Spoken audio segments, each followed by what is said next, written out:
tall arms, big veins, dark bait.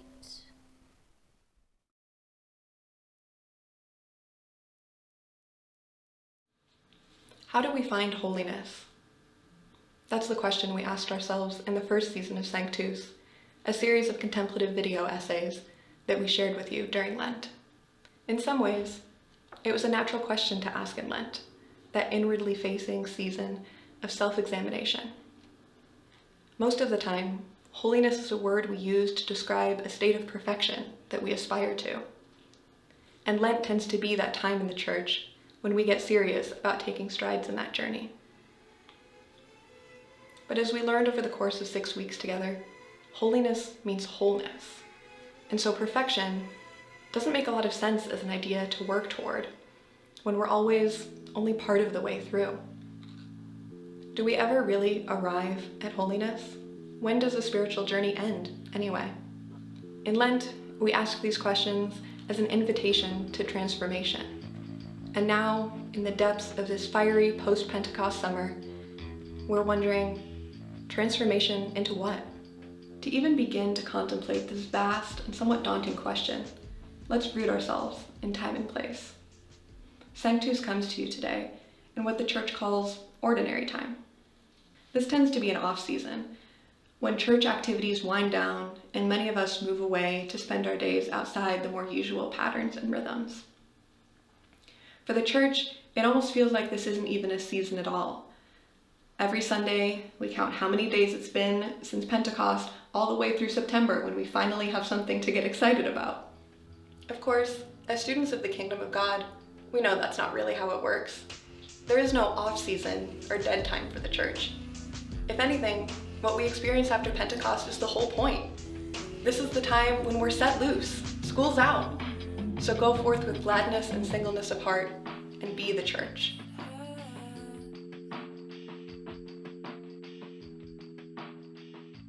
Well, one suggestion we might take from the church's own calendar is to remember the very last special occasion we celebrated together, Trinity Sunday. On that day, everything we've been learning together from Advent to Christmas to Lent to Easter and Pentecost came together into one incredible numinous image. The Blessed Trinity, whirling, swirling, and drawing us into its divine dance.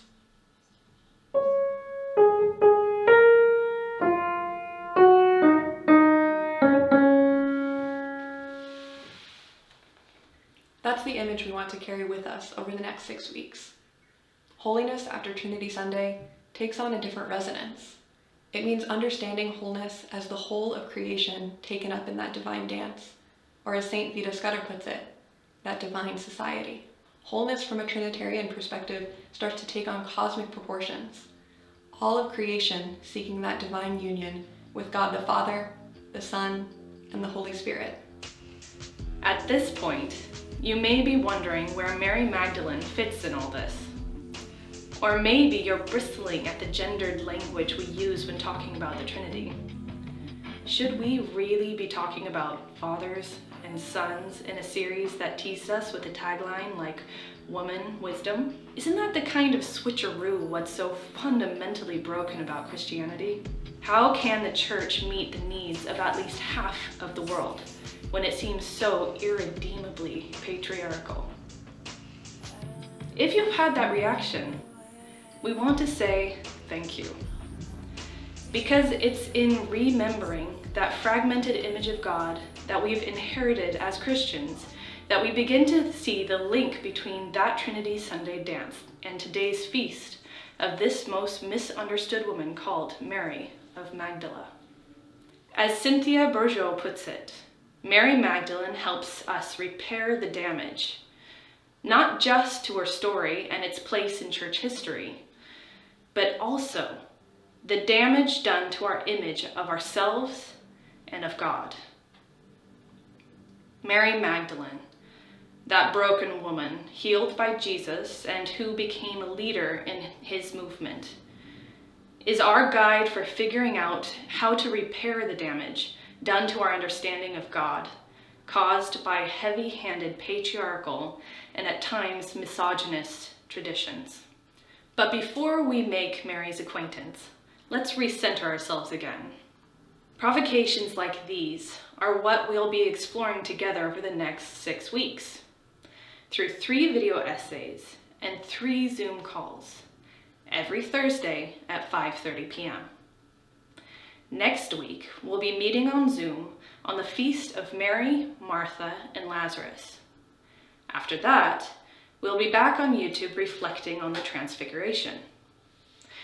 Then we're gathering on Zoom again for the feast of Florence Nightingale, before wrapping up our video essays the week after with a reflection on Mary the Virgin, Mary, the Mother of God. After that, there will be one more opportunity to gather on Zoom the Thursday after.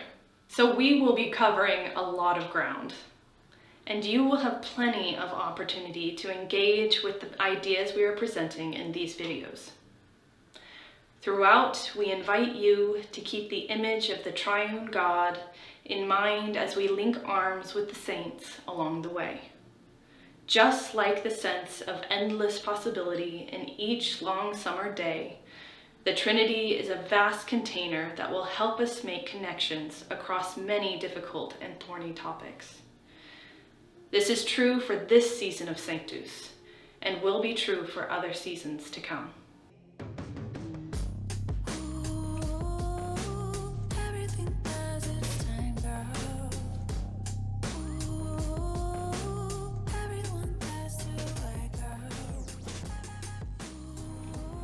In A Revisioning of Love, therapist Dr. Anna Mosel shares an intriguing memory about Mary Magdalene that's more of an aside than a central part of her story. She writes of finding a book in Thailand where she read the story of when Jesus met Mary Magdalene, how she was possessed by 7 demons, and that when he touched her, the demons rushed towards the sun and drowned themselves.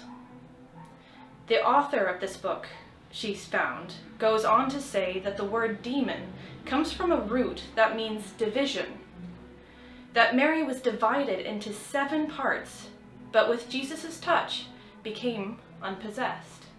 Dr. Mosel ends her recollection with this evocative line: "I have searched for this reference in numerous books of his and never found it again." There's something very illustrative in here. A fragment of a memory of a lost book reflecting on a biblical narrative of a woman we all think we know. That's Mary's legacy. She has generated a whole industry of speculation about the truth of her life and ministry. Prostitute, lover, apostle, myth. Her significance is pulled in so many directions as to become repossessed by the very demons of division that Jesus banished from her body. A kind of violence that is, unfortunately, not that unique to the story of one woman from one town on the shores of the Sea of Galilee. Patriarchy will assign every woman a title or function: martyr, monster, or muse, sometimes all at once. And so, the meaning of Mary Magdalene has morphed with the shifting tides of our cultural fascination with her person and its relationship to Jesus, leaving us with only images seen through a mirror darkly, each glimpse reflecting more of ourselves than of the woman herself. What we know about history is that its books tend to be written by those who want to persuade you to share their vision of what happened and why. They preserve what they would like to be remembered, and with every layer of partial remembering, a patriarchal society ends up with a memory of itself where only men's stories are the stories that matter. We don't have to look very far to find examples of this kind of split remembering and the ripple effects it can have in cultures like ours. It's right there in our gospel accounts of Mary Magdalene. Here is how Dr. Barbara Reed explains this scriptural enigma at length. It is clear that there are two strands of tradition in the New Testament regarding who was first to see the risen Christ and be commissioned by him to proclaim the good news. In the Gospels of Matthew and John, it is Mary Magdalene. In Luke and Paul, it is Peter. In Luke's account of the empty tomb, Mary and her companions are commissioned by angelic messengers, not Jesus directly. And the proclamation of the women is regarded as idle tale by the others. Peter then runs to the tomb, sees the linen cloths, and goes home amazed. In the next episode, when Cleopas and his companion run back to Jerusalem to tell the others that they have encountered the risen Christ on the road to Emmaus, the other disciples greet them with the assertion, "The Lord has risen indeed and has appeared to Simon." There is, however, no account of an appearance of the risen Christ to Peter in Luke's Gospel. So what does this mean? Karen Jo Tarjison tells us that the same sort of remembering and forgetting of Mary's role in the most foundational story of our faith happens in the Gospel of John. In chapter 20, we read about the resurrected Jesus appearing to Mary. But later, in chapter 21, Peter was made the key witness of the resurrection. This mismatch has puzzled New Testament scholars for a long time. Why is Mary Magdalene both in the middle and at the margins in our scriptures? In her book, When Women Were Priests, Tarjison argues that the mixed messages about Mary Magdalene's significance reflects the ambivalence about women's leadership as the Gospels were taking their final canonical form. In more recent years, the pendulum has swung in the other direction, and a frenzy of speculation has once again redefined the meaning of Mary Magdalene. Lost Gospels and Vatican secrets steal the headlines in an understandable effort to repair some damage we are all beginning to recognize. And yet, we cannot help but feel that, try as we might, Mary of Magdala still remains just out of focus. A fractured image, a mirror of our own desires, a glass to see through, but not really see. In many ways, this fragmentation is the fate of all saints, whose memories move very quickly from biographies to testaments of their holiness. The story of a saint, after all, is called a hagiography, a text of a holy roll. But this kind of subtle erasure seems especially true for women. Martyrs, models, muses, victors, victims, virgins, voices. Again and again, women are made to be symbols of something else, something other than who they are. Elizabeth, writes Edwina Gately in the poem that opens her book, Soul Sisters. How did you survive so many years bowed down by humiliation? The meaning and purpose of your womanhood defined so absolutely by your culture. Ah, Martha, Martha, the centuries have defined you and dismissed you. Ah, Mary of Magdala, they did not tell us your story. It was lost, buried deep in layers of fear and denial, that one such as you, female, fiercely loyal friend of Jesus, could walk so closely with the Son of God, never leaving his side, even as you stood before the gates of hell. In a chapter called Women of Metaphor, Metaphors of Women, Tikva Freymarkensky writes, the women who appear in biblical stories are often striking characters, distinct personalities who have gone beyond the confines of the tales in which they appear to become important figures in our cultural memory. At the same time, these women are not fleshed out individuals. Many of them appear in only one story, and that story tells us only those factors that serve the writer's agenda. The Bible tells us nothing of their backgrounds, nothing of their future, nothing of their thoughts, solely their actions in a particular context. The striking incompleteness of these portrayals has sometimes proved frustrating and infuriating.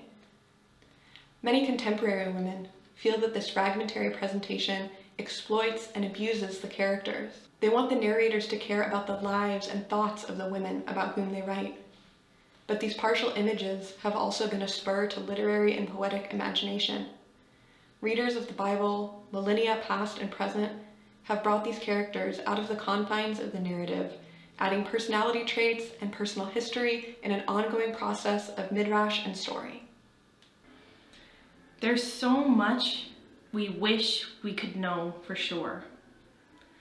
Who was Mary the Magdalene for real? Was she a maiden in distress?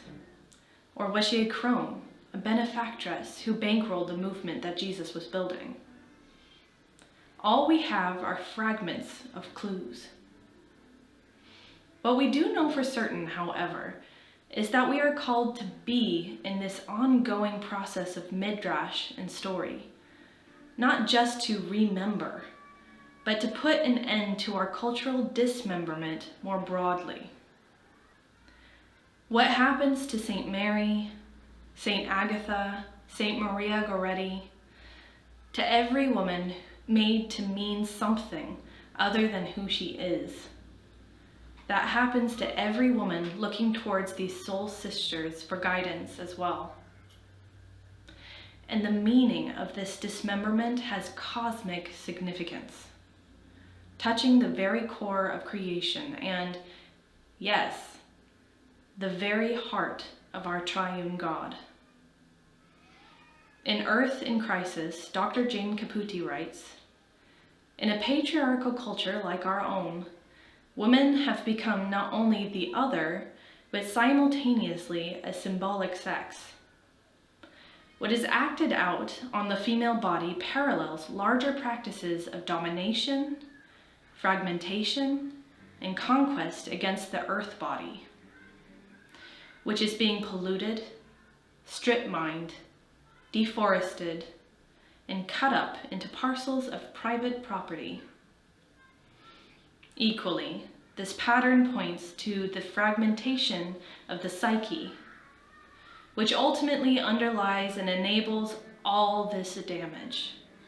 The initial splitting of the psyche proceeds from a disavowal of interconnection and interdependency, split off from creation." Mary Magdalene knows something about fragmentation. She also knows something about reintegration. If we are to make our own meaning today of her life, let it be this: it is up to us to reconcile the fragments of her legacy, to repair the damage that theologies of domination and conquest have enacted on the lives of women like her, and to make connections between the subordination and the patterns of exploitation we see on a planetary scale. That's a very tall order, but that's precisely the kind of process our Trinitarian faith invites us into. We'll pick that part of the story back up again on August 5th, when we contemplate the glory of God and the glory of man through that mountaintop experience at the Feast of the Transfiguration. For now, let us end with these words from Edwina Gately. Ah, Mary, we, your sisters, need to hear your running and your story, resurrected and dusted from the tomb of scriptural exegesis into the bright sunlight. We need to claim your vision, breaking through dead history into our warm lives. We, the women in prison, women waiting, women silenced, women battered, women who weep alone by the grave, need to find you, Mary of Magdala. In the torn threads of our own journeys, we need to leave you, Mary, sister and friend, married, into our lives, sister, and friend. that we might Into the stir and lives that rise, we might stir fluttering and in the rise, hope fluttering of in new the beginnings, hope of new beginnings. no matter how long dead No we matter have how lain long in the ground. dead we have lain in Ah, the then ground. Mary, brave Ah, woman then of Magdala, Mary, brave we woman of too Magdala. will run from our We too will tombs, run singing from our tombs, song singing our of song resurrection with you, soul sister, into the bright, bright sun. I wanna be the girl with the most cake. He only loves those things 'cause he loves to see 'em break. I am so real, I am beyond fake. And someday you will ache like I ache. And someday